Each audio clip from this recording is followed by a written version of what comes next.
Praise the lord. ఆదికాండము 6వ అధ్యాయము. నరులు భూమి మీద విస్తరింపనారంభించిన తరువాత కుమార్తెలు వారికి పుట్టినప్పుడు దేవుని కుమారులు నరుల కుమార్తెలు చక్కని వారిని చూచి వారందరిలో తమకు మనస్సు వచ్చిన స్త్రీలను వివాహము చేసుకొనిరి.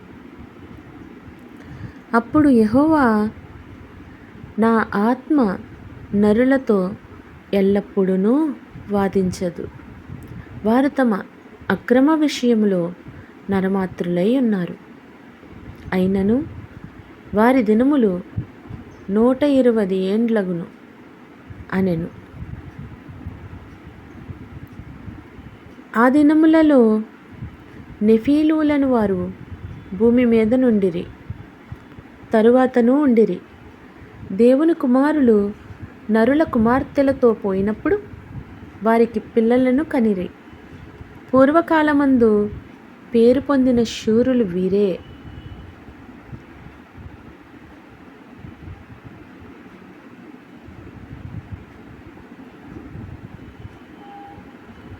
నరుల చెడుతనము భూమి మీద గొప్పదనియు వారి హృదయం యొక్క తలంపులలోని ఊహ అంతయు ఎల్లప్పుడూ కేవలము చెడ్డదనియు యెహోవా చూచి తాను భూమి మీద నరులను చేసినందుకు యెహోవా సంతాపము నొంది తన హృదయములో నొచ్చుకొనెను.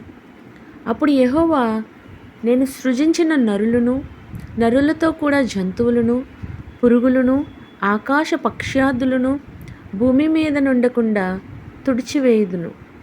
ఎలయనగా నేను వారిని సృష్టించినందుకు సంతాపము నొంది ఉన్నాను అనెను. అయితే నోవాహు యెహోవా దృష్టి యందు కృప పొందినవాడాయెను. నోవాహు వంశావళి ఇదే. నోవాహు నీతిపరుడును తన తరములో నిందారహితుడనై ఉండెను. నోవాహు దేవునితో కూడా నడిచినవాడు.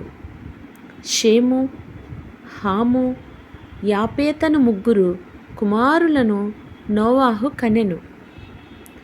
భూలోకము దేవుని సన్నిధిని చెడిపోయి ఉండెను. భూలోకము బలాత్కారముతో నిండి ఉండెను. దేవుడు భూలోకమును చూచినప్పుడు అది చెడిపోయి ఉండెను. భూమి మీద సమస్త శరీరులు తమ మార్గమును చెరిపివేసుకొని ఉండిరి. దేవుడు నోవాహుతో, సమస్త శరీరుల మూలముగా భూమి బలాత్కారంతో నిండి ఉన్నది గనుక నా సన్నిధిని వారి అంతము వచ్చి ఉన్నది. ఇదిగో వారిని భూమితో కూడా నాశనము చేయుదును. చితిసారకపు మ్రాణుతో నీ కొరకు ఓడను చేసుకొనుము. అరలు పెట్టి ఆ ఓడను చేసి లోపటను వెలుపటను దానికి కీలు పూయవలెను. నీవు దాన్ని చేయవలసిన విధమిది. ఆ ఓడ 300 మూరల పొడగును, 50 మూరల వెడల్పును, 30 మూరల ఎత్తును గలదై ఉండవలెను. ఆ ఓడకు కిటికీ చేసి పైనుండి మూరెడు కిందికి దాన్ని ముగించవలెను. ఓడ తలుపు దాని ప్రక్కన ఉంచవలెను. కింది అంతస్తు, 2వ అంతస్తు, 3వ అంతస్తు గలదిగా దాన్ని చేయవలెను.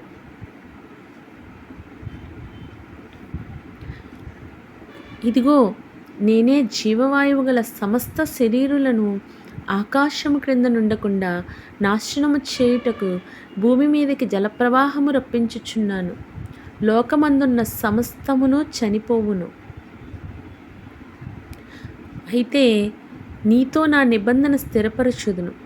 నీవును, నీతో కూడా నీ కుమారులను, నీ భార్యయు, నీ కోడండ్రును ఆ ఓడలో ప్రవేశింపవలెను. మరియు నీతో కూడా వాటిని బ్రతికించి ఉంచుకొనుటకు సమస్త జీవులలో, అనగా సమస్త శరీరుల యొక్క ప్రతి జాతిలోనివి 2 చొప్పున నీవు ఓడలోనికి తేవలెను. వాటిలో మగదియు ఆడదియు నుండవలెను.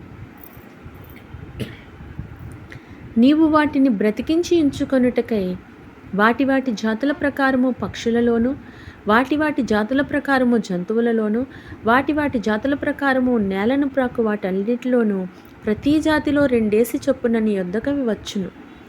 మరియు తినుటకు నానా విధములైన ఆహార పదార్థములను కూర్చుకొని నీ దగ్గర ఉంచుకొను.